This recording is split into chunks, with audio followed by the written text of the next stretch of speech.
સમાચારો તરફ નજર કરવી છે। સૌથી પહેલા વાત કરવી છે દાહોદની, જ્યાં દાહોદ જિલ્લાના વાતાવરણમાં અચાનક પલટો આવ્યો છે। દાહોદમાં પવનના સુસવાટા સાથે વરસાદ નોંધાયો છે। લીંબડી, ડુંગરી અને વરોડમાં હાલ વરસાદી માહોલ જોવા મળી રહ્યો છે। સાથે જ મીરાખેડી સહિતના આસપાસના ગ્રામ્ય વિસ્તારોમાં વરસાદી માહોલ છે। વરસાદથી અસહ્ય ગરમીમાંથી હવે રાહત મળી રહી છે લોકોને।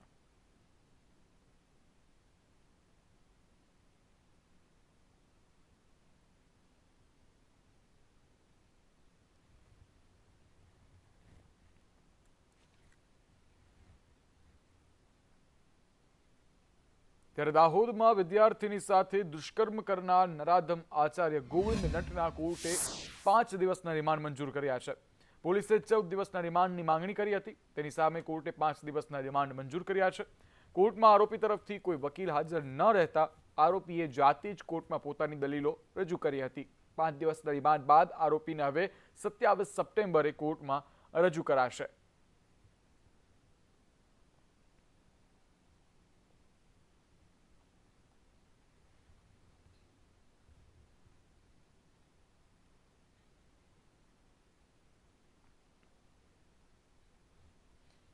ત્યારે આ પ્રકારના શિક્ષકનું નામ લજવનાર શિક્ષકો સામે લોકોમાં ભારે રોષ છે। કોંગ્રેસ પ્રવક્તા મનીષ દોશીનું નિવેદન સામે આવ્યું। તેઓએ કહ્યું કે દીકરીઓને પીખી નાખવાની ઘટના છે આ। દબાણ હેઠળ પગલાં તો લેવાય, કડક કાર્યવાહી ક્યારે થશે? અન્ય રાજ્યોની ઘટનામાં ભાજપ નેતાઓ ટ્વીટ કરે છે, આ ઘટનામાં શા માટે ભાજપના નેતાઓનું મૌન ધારણ છે?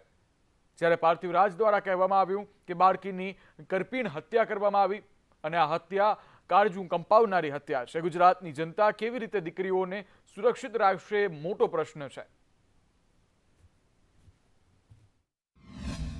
શિક્ષણ સંકુલની અંદર સલામતીની જેને વ્યવસ્થા સામે અનેક પ્રશ્નાર્થ ઉભા કરે તેવી દુઃખદ ઘટના શિક્ષણ જગતને શરમજનક કરનાર દાહોદની ઘટનામાં આચાર્યશ્રીના કરતૂતો જે સામે આવ્યા, એ રીતે જ એક શિક્ષક બોટાદની અંદર માસૂમ બાળકી સાથે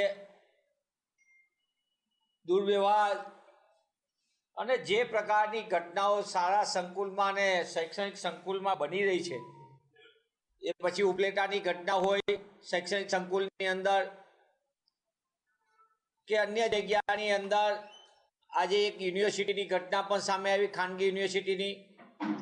અને આ કુલ મલાવીને જોઈએ તો શૈક્ષણિક સંસ્થાઓમાં જે રીતની ઘટનાક્રમો બને છે એમાં દીકરીઓ સલામત નથી। જે ઘટના દાહોદમાં ઘટી આપણા સૌનું કાળજું કંપી જાય તેવી ઘટના, 6 વર્ષની બાળકીની કરપીણ હત્યા તેની જ શાળાના આચાર્ય દ્વારા આદરવામાં આવે, કરવામાં આવે। સંપૂર્ણપણે ગુજરાત રાજ્યના દરેક વાલીઓ ચિંતામાં મુકાઈ જાય તેવી ઘટના। એક તરફ ભારતીય જનતા પાર્ટીની સરકાર બેટી પઢાઓના નારા આપે, ત્યારે ગુજરાતની જનતાએ સામે બેટી બચાવોનો નારો આપવો પડે તેવી ગુજરાત રાજ્યમાં પરિસ્થિતિ છે।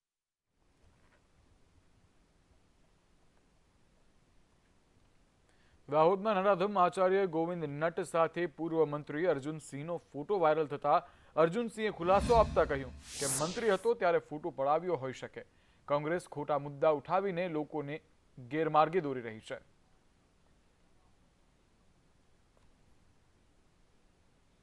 નરાધમ આચાર્યના પૂર્વ મંત્રી સાથેના ફોટા વાયરલ થઈ રહ્યા છે। ત્યારે આ ફોટો વાયરલ થતા ગોવિંદ નટના અર્જુનસિંહ સાથેના ફોટા વાયરલ થતા પૂર્વ મંત્રી અર્જુનસિંહ ચૌહાણે ફોટો અંગે ખુલાસો કર્યો છે। તેઓએ કહ્યું કે મંત્રી હતો ત્યારના આ ફોટા હોઈ શકે છે, ત્યારે ફોટો પડાવ્યો હોઈ શકે। કોંગ્રેસ ખોટા મુદ્દાને ગેરમાર્ગે દોરી રહી છે। દાહોદમાં કોઈ ઘટના ઘટી છે નાની દીકરીની, એની સાથે મને મારો ફોટો જોડવાનો એક કામ ગુજરાતની કોંગ્રેસે કર્યું છે।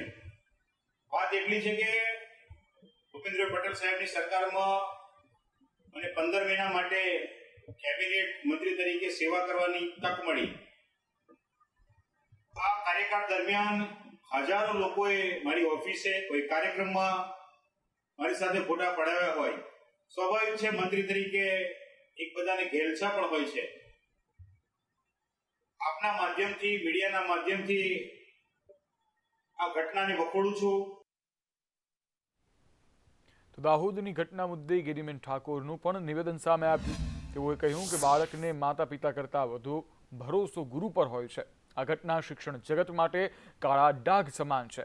શિક્ષણ જગતમાં પારદર્શકતા લાવવા માટે કમિટી બનાવવામાં આવી તેવી ગેનીબેને સરકારને સલાહ આપી. સાથે એસપી, નિવૃત્ત જજ, વકીલ સહિતની કમિટી બનાવવા માટે કહ્યું. આવા કૃત્ય કરનારને ફાંસીની સજા જ મળવી જોઈએ તેવું ગેનીબેન ઠાકોરે નિવેદન આપ્યું.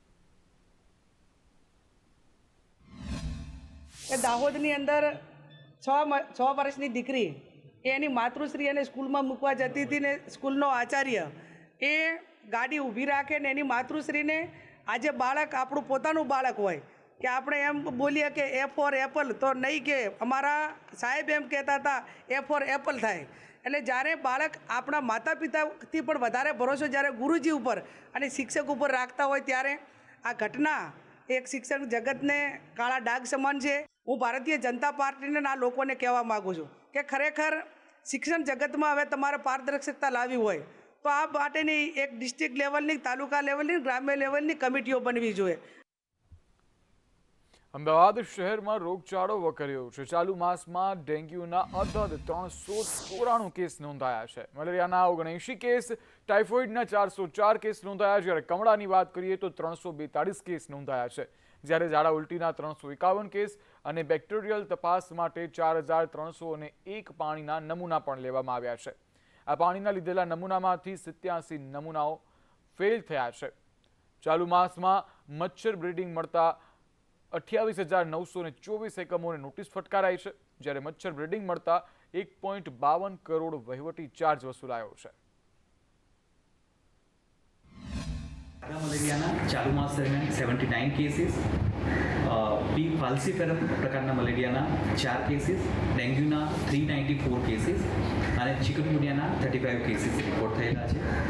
આ તમામ વેક્ટર બોર્ન ડિસીઝ બાબતે બ્લડ સ્મિયર એક્ઝામિનેશન અને ડેન્ગ્યુ અથવા ચિકનગુનિયા માટે સિરમ સેમ્પલ કલેક્શનની કામગીરી તમામ અર્બન હેલ્થ સેન્ટર અને તમામ કોમ્યુનિટી હેલ્થ સેન્ટર મારફતે કરવામાં આવી રહી છે. વરસાદ રૂકે ત્યારબાદના 20 દિવસ ખૂબ જ અગત્યના હોય છે કે જેની અંદર આપણે મચ્છરનું બ્રીડિંગ અટકાવી શકીએ. અને આ જે સમયગાળો છે કે મચ્છર રૂકે એના પછી 1 મહિના સુધી કેસીસ આવવાની શક્યતા રહેલી છે. નવરાત્રિના આયોજનને લઈ સુરત પોલીસનું જાહેરનામું બહાર પડ્યું છે. ડીસીપી દ્વારા કહેવામાં આવ્યું છે કે લાઉડ સ્પીકર 12 વાગ્યા સુધી વગાડી શકાશે. ઢોલ નગારા સાથે વાગતા ગરબા પર ટાઈમ લિમિટ નથી. શી ટીમ ખાનગી પહેરવેશમાં તૈનાત રહેશે. ડ્રોન સર્વેલન્સનો પણ આ વર્ષે ઉપયોગ કરાશે. આયોજકોને સ્ટ્રક્ચર બાબતે તપાસ પછી મંજૂરી મળશે. ગયા વર્ષે 17 આયોજકોએ મંજૂરી લીધી હતી. આ વર્ષે 13 આયોજકોની અરજી મળી છે. Bike patrolling, body Warne camera સાથે પોલીસ સજ્જ રહેશે. જ્યારે મોડી રાત્રે મહિલાઓ હેલ્પલાઇન નંબર પર મદદ પણ માંગી શકશે. સ્પીકરની જે લિમિટ હોય છે 10 વાગ્યાથી એક્સટેન્ડ કરીને 12 વાગ્યા સુધી કરવામાં આવે છે. એ અનુસાર સુરત શહેર પોલીસ કમિશનર શ્રી દ્વારા પણ નોટિફિકેશન બહાર પાડવામાં આવનાર છે. શેરી ગરબાને પ્રોત્સાહન આપવા માટે મોડી રાત્રે સુધી જે ગરબા ચાલતા હોય છે એમાં વિધાઉટ લાઉડસ્પીકર પરંપરાગત વાજિંત્ર ઢોલ નગારા સાથે ગરબા ગાઈ શકતા હોય છે. સુરત શહેરની એક ખાસિયત એ છે કે મોટા ડોમની અંદર મોટા સ્ટ્રક્ચર ઊભા કરી અને નવરાત્રિનું આયોજન થતું હોય છે, જેના સ્ટેબિલિટી અને ખાસ ચકાસણી કરવામાં આવશે. રાજકોટની દુર્ઘટનાને ધ્યાનમાં રાખીને આ વખતે ફાયર સેફ્ટીથી માંડીને એમનું જે ઇમરજન્સી એક્ઝિટ પ્લાન છે, ઇવેક્યુએશન પ્લાન છે, એને પણ ધ્યાનમાં રાખવામાં આવશે. વડોદરામાં બિચ્ચુ ગેંગના આરોપીઓ સામે ગુજસી ટોક હેઠળ કાર્યવાહી કરવામાં આવશે. બિચ્ચુ ગેંગના અસલમ બોડિયા અને મુન્ના તરબૂચની મિલકતો સરકાર ટાંચમાં લેશે, જેમાં અસલમ બોડિયાની 70 લાખની અને મુન્ના તરબૂચની 1.32 લાખની સંપત્તિ ટાંચમાં લેવાશે. ક્રાઇમ બ્રાન્ચે બિચ્ચુ ગેંગના કુલ 26 લોકોની ધરપકડ કરી છે. ગુજરાત આતંકવાદ અને સંગઠિત ગુના નિયંત્રણ અધિનિયમ 2015 હેઠળ ગુજસી ટોકનો ગુનો દાખલ કરવામાં આવેલો અને એ ગુનામાં ટોટલ 26 આરોપીઓને એરેસ્ટ કરવામાં આવેલા. તમને ખ્યાલ છે ત્યાં લગી એમાંથી જે મેઇન એનો જે આરોપી હતો એ અસલમ બોડિયો અને બીજા એક મુન્ના તરબૂચ, એ જે તે વખતે આરોપી તરીકે હતા અને એની જે પ્રોપર્ટી છે એ પ્રોપર્ટી સીઝ કરવા માટે અમે છેલ્લા 1 વર્ષથી એક પ્રપોઝલ તૈયાર કરેલી, તો એમને સરકારશ્રી તરફથી આદેશ થતાં અમે આ બંને આરોપીઓની પ્રોપર્ટી આજે સીઝ કરી છે. આગળ વાત નવસારીની, જ્યાં વિજલપુરમાં ડિમોલિશનની કામગીરી હાથ ધરવામાં આવી. નગરપાલિકાએ ગેરકાયદેસર દબાણ દૂર કર્યા છે. દબાણકર્તાને નોટિસ આપ્યા બાદ ડિમોલિશનની કાર્યવાહી હાથ ધરાઈ. ટીપી રોડ ખુલ્લો કરવા પાલિકાએ બુલડોઝર ફેરવ્યું છે. નવસારી વિજલપુર નગરપાલિકાના અલીપનગરના રહીશો દ્વારા ટીપી રોડ પર દબાણ હોવાની ફરિયાદો મળી હતી, જેને ધ્યાનમાં રાખીને નગરપાલિકા દ્વારા અગાઉ દબાણકર્તાઓને નોટિસો આપીને સૂચના આપવામાં આવી હતી. જેના અનુસંધાને આજરોજ નવસારી વિજલપુર નગરપાલિકા દ્વારા અલીપનગર ટીપી રોડ પર જે હંગામી દબાણો કરવામાં આવેલા છે એ દૂર કરવાની કાર્યવાહી હાથ ધરવામાં આવેલી છે. જે આ ટીપી રોડ છે, ટીપી રોડ પર જે ટ્રાન્સફોર્મર અને જે ડીજીવીસીએલના જે ઇલેક્ટ્રિસિટીના પોલનો ઇસ્યુ છે એ પણ શિફ્ટિંગ કરવા માટે ડીજીવીસીએલના અધિકારીઓને વિનંતી કરવામાં આવશે અને એમની સાથે કોઓર્ડિનેટ કરીને આ પોલ શિફ્ટિંગની કામગીરી પણ થઈ જાય તે દિશામાં કાર્યવાહી કરવામાં આવશે.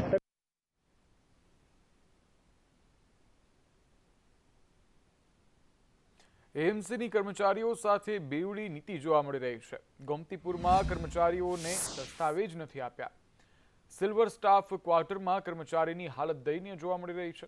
ભાજપના પૂર્વ એમએલએ જીતુ વાઘેલાએ વ્યથા ઠાલવી છે. જીતુ વાઘેલાએ કહ્યું, અધિકારીઓ સાંભળતા નથી, ભયના ઓથાર હેઠળ અમે જીવી રહ્યા છીએ. ત્યારે સ્થાનિક દ્વારા કહેવામાં આવ્યું કે ભયના ઓથાર નીચે અમે જીવી રહ્યા છીએ. ત્યારે સ્થાનિક હાલ એક તરફ કહી રહ્યા છે કે મકાન ખાલી કરવાની નોટિસ આપવામાં આવી રહી છે, ત્યારે સ્થાનિક એક તરફ પોતાની ચિંતા વ્યક્ત કરી રહ્યા છે. ત્યારે એએમસી રિપેરિંગ પણ નથી કરતું ક્વાર્ટર, તેવા આક્ષેપો સ્થાનિકો દ્વારા કરવામાં આવી રહ્યા છે. સાથે જ તેઓએ કહ્યું કે બીજી તરફ પગારમાંથી પણ ભાડું કાપી લે છે અને એક તરફ ક્વાર્ટર છે તે રિપેર પણ નથી કરવામાં આવી રહ્યા. ત્યારે અમે બંને બાબતની વચ્ચે પીસાઈ રહ્યા છીએ.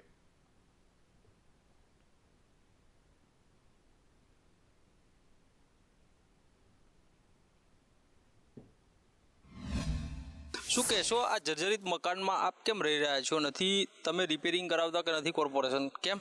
અરે સર, અમે અત્યાર સુધી ભાડા ભરીએ છીએ, કાઉન્સમાં HR કહેવાય છે અને અમારે અત્યારે હાલમાં ચાલુ નોકરી છે અને કોર્પોરેશન અમને નોટિસ આપ કરે, ખાલી કરો, કંઈ પણ જ્યાં નાની થાય એ તમારી જવાબદારી. હવે અમે તો કાયદેસરના આજથી 30-40 વર્ષથી ભાડા ભરી રહ્યા છે, તો આ જવાબદારી કોર્પોરેશનની આવે કે નહીં? કોર્ટસ એવું છે કે આ બહુ જૂના કોર્ટસ છે, એટલે કહે છે કે જર્જરિત થઈ ગયા છે, તમારા નામ પર થઈ શકે એમ નથી, એટલા માટે આ લોકો ફાળવતા નથી. અરજીઓ અમે અનેક કરી છે, 97થી ચાલુ છે. દરેક જગ્યાએ મેયરને, કમિશનરને દરેક જગ્યાએ અરજીઓ કરેલી છે, બરાબર.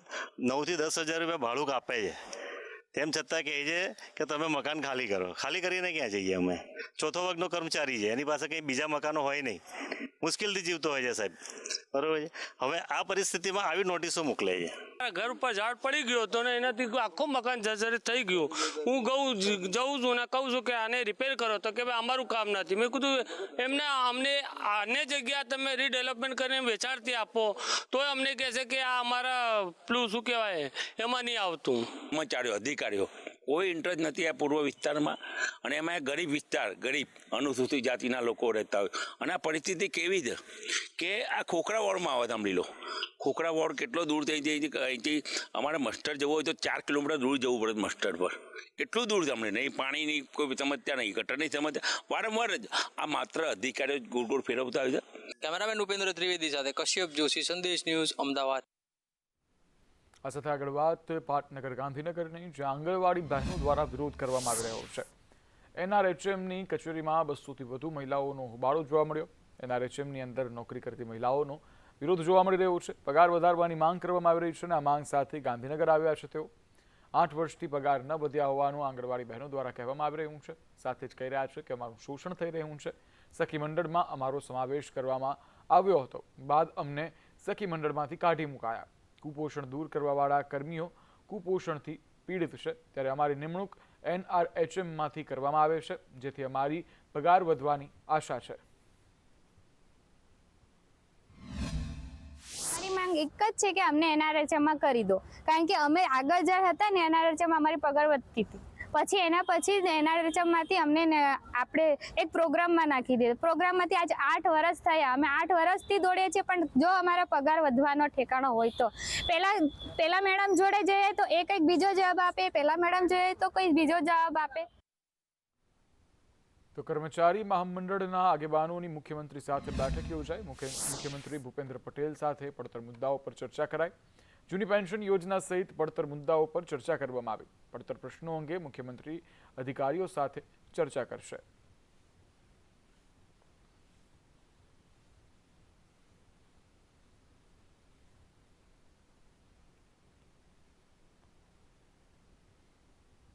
ગિનીબેન ઠાકોર બહુચરાજી પહોંચ્યા અને ત્યાંથી તેઓએ નિવેદન આપ્યું. બહુચરાજી ઇન્ડસ્ટ્રી હબ છે પણ વિકાસથી વંચિત છે. બહુચરાજીની મુખ્ય સમસ્યા ગટરની છે. લોકોના હિતમાં કામ નથી થતું. ત્યારે બહુચરાજીના પ્રશ્નો અમે સરકાર સુધી પહોંચાડીશું. ભાજપના રાજમાં દરેક જગ્યાએ ભ્રષ્ટાચાર થઈ રહ્યો છે. આસ્થાના કેન્દ્રમાં, મંદિરોમાં પણ ભ્રષ્ટાચાર થાય છે. સ્થાનિકોને રોજગારી મળે તેવી રજૂઆત કરીશું. સાથે જ બનાસકાંઠાના સાંસદ ગિનીબેન દ્વારા અનેક પ્રકારના નિવેદનો આપવામાં આવ્યા.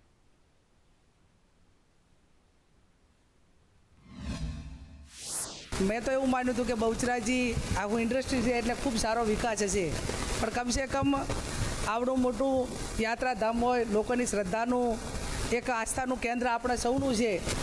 ભારતભરમાંથી લોકો માં બહુચર માતાના દર્શન કરવા આવે છે, ત્યારે કમસે કમ અહીંના રોડ અને બીજી જે ભૌતિક સુવિધાઓ હોય એ સુવિધાઓ ગવર્મેન્ટ મારફત એના ટુરિઝમ વિભાગ હોય, બીજી અન્ય ગ્રાન્ટોમાંથી પણ કરીને થાય એવી હું સરકાર પાસે અપેક્ષા રાખું.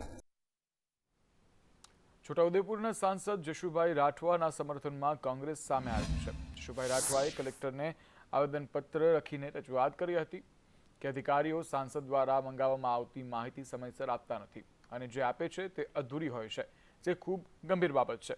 અધિકારીઓ મુદ્દે સાંસદના વલણનું કોંગ્રેસે સમર્થન કર્યું છે. તો બીજી તરફ કલેક્ટર પણ જણાવ્યું કે પ્રજાહિતના પ્રશ્નોના જવાબ આપવામાં વિલંબ ન થવો જોઈએ, પણ સમયસર પ્રશ્નો ન આવતા જે પ્રશ્નો છેલ્લી ઘડી આવે છે તેના જવાબો આપી શકાતા નથી.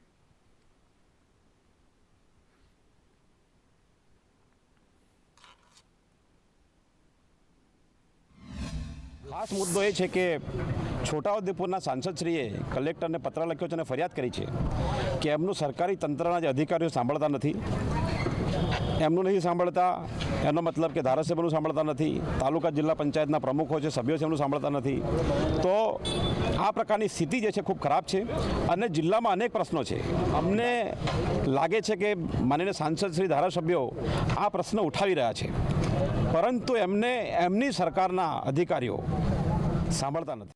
પ્રશ્નો ઘણી વખત બની શકે કે એના કરતાં પાછળથી પણ આવતા હોય છે.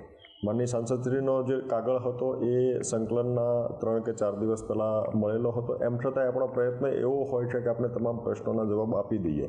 પ્રજાહિતના પ્રશ્નો હોય એટલે એમાં વધારે વિલંબ ના થાય, પ્રશ્નોનો તાત્કાલિક જવાબ આપે એ પ્રકારની સૂચના પણ વિભાગને આપેલી છે.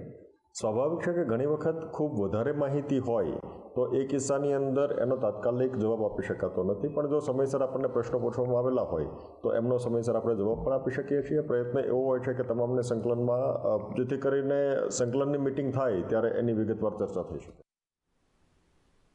રાજકોટ આરએમસી આવાસ મુદ્દે કોંગ્રેસના પ્રહાર જોવા મળ્યા. ભાજપના કાર્યકરોને આવાસની ગોઠવણી આપી છે, ગોઠવણ કરવા માટે આવાસ ફાળવ્યા નથી.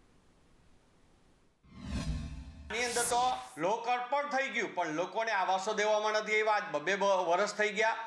એટલે ક્યાંક ને ક્યાંક જે ભાજપનું સેટલમેન્ટ છે કે જ્યારે એના માણસોની ગોઠવણી અંદર ન થાય, એના કાર્યકરોને આવાસની ગોઠવણી ન થાય ત્યાં સુધી આવા આવાસો દેવા નહીં, એના ડ્રો ન કરવા, ફરીથી રિનોવેશનનો ખર્ચો કરવાનો આવે એટલે એ નવું ટેન્ડરો નીકળે રિનોવેશનના, અને એમાં પણ ક્યાંક ને ક્યાંક મલાઈનો મામલો જે છે એ મને આમાં સ્પષ્ટ દેખાઈ રહ્યો છે. ત્યારે પત્ર વ્યવહાર હજુ પણ જોવા મળી રહ્યો છે ગુજરાતના રાજકારણમાં. જવાહર ચાવડાએ મુખ્યમંત્રીને નહીં પરંતુ પ્રધાનમંત્રીને પત્ર લખ્યો હતો, ત્યારે સોમનાથના એમએલએ વિમલ ચુડાસમાએ હવે સીએમને પત્ર લખ્યો છે. શું છે પત્રની માહિતી તેના પર નજર કરીએ તો ડિમોલેશન મામલે પત્ર લખાયો છે, જેમાં જિલ્લા કલેક્ટરની દબંગાઈનો આક્ષેપ કરાયો છે. કલેક્ટર દિગ્વિજયસિંહ જાડેજા સામે કાર્યવાહીની માંગ કરાઈ છે. વિસ્થાપિત પરિવારોને વૈકલ્પિક જગ્યા ફાળવવા માટેની ચુડાસમા દ્વારા માંગ કરાઈ છે. મૃતક મહિલાના પરિવારને સહાય કરવા માટેની પણ માંગ કરાઈ છે.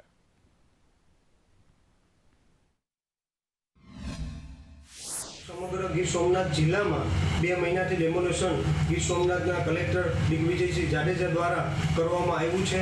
ત્યારે અવારનવાર મેં એમને રજૂઆત કરી છે કે વરસાદની સિઝન હોય તો એ સમયે ડેમોલેશન ન કરી શકાય અને લોકો માટે વ્યવસ્થા કરીને ડેમોલેશન કરવું જોઈએ, પણ સતત એને ચાલુ રહ્યું છે. એના કારણે લોકોના મનમાં અને દિલમાં ભય એક માહોલ ઊભો થયો છે અને ડેમોલેશનની નોટિસ અપાવતા હતા, 2 મહિનાથી નોટિસ અપાવે છે અને એના કારણે લોકોના મનમાં ભય ઊભો થયો છે અને એના કારણે એના ત્રાસ ગીર સોમનાથ જિલ્લાના કલેક્ટરના ત્રાસથી આ મહિલાએ માનસિક રીતે કંટાળી, ત્રાસના કારણે કંટાળી અને તેમને સુસાઇડ કરી છે. ગુજકોમાં સોલનું વર્ષ 2023-24માં 4,357 કરોડનું ટર્નઓવર જોવા મળ્યું. ગત વર્ષના 69.34 કરોડના નફા સામે આ વર્ષે 77.60 કરોડનો નફો થયો છે. ગુજકોમાં સોલની 63મી વાર્ષિક સુધારણા સભા મળી, જેમાં અમદાવાદ પંડિત દીનદયાળ હોલમાં આ સભા યોજાઈ. ગુજકોમાં સોલના ચેરમેન દિલીપ સંઘાણી હાજર રહ્યા, વાઇસ ચેરમેન બિપિન ગોતા અને સભાસદો હાજર રહ્યા.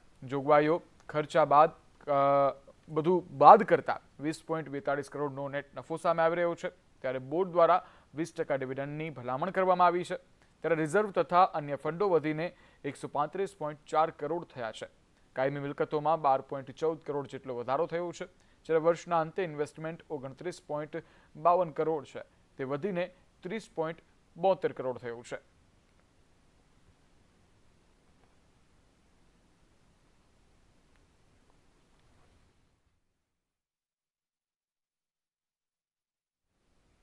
જૂનાગઢ જિલ્લા પંચાયત પ્રમુખ સામે અસંતોષ જોવા મળી રહ્યો છે. પંચાયત સભ્યના પુત્રએ મોરચો માંડ્યો છે. જિલ્લા પંચાયત પ્રમુખ હરીશ ઠુમ્મર સામે આક્ષેપો જોવા મળી રહ્યા છે. ગ્રાન્ટની ફાળવણીમાં વહાલા દાવલાની નીતિનો આરોપ કરવામાં આવી રહ્યો છે. પંચાયત સભ્ય નિર્મળાબેન બુસાના પુત્રનો આક્ષેપ છે કે ભાજપના કાર્યકર હોવા છતાં ઓરમાયું વર્તન કરવામાં આવી રહ્યું છે. જોલિત બુસા દ્વારા નિવેદન આપવામાં આવ્યું છે.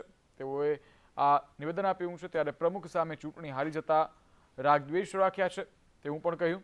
પાર્ટીમાંથી ગ્રાન્ટ ફાળવાઈ ન હોવાનું પણ પ્રમુખનું રટણ જોવા મળી રહ્યું છે.